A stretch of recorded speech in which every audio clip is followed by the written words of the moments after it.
Guys, মাঠে ঘাস তুলতে এসেছি, তাই ভাবলাম ঘাসের একটা ভিডিও করি।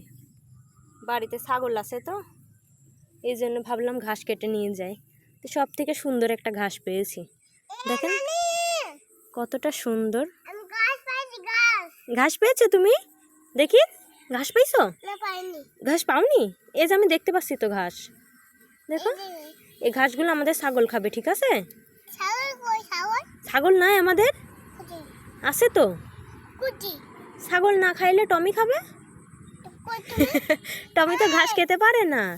দেখো কি সুন্দর লাগছে। এই ঘাসগুলো যদি খাওয়া যেত, মানুষ মনে তাই কেটে খেয়ে ফেলতো, রান্না করতো। অনেক সুন্দর লাগছে দেখতে, একটা গোল হয়ে ঝাঁকড়া হয়ে ঘাস বের হয়েছে। চলো এই ঘাসটাকে এবার আমরা কেটে নিয়ে যাই, ঠিক আছে? হ্যাঁ, দেখো তোমার টাকের উপরে একটা মশা বসছে, মেরে দি মশাটাকে। খাদ্য খোদাফেজ দিয়ে দাও তো বাবু, টাটা দিয়ে দাও। চলো।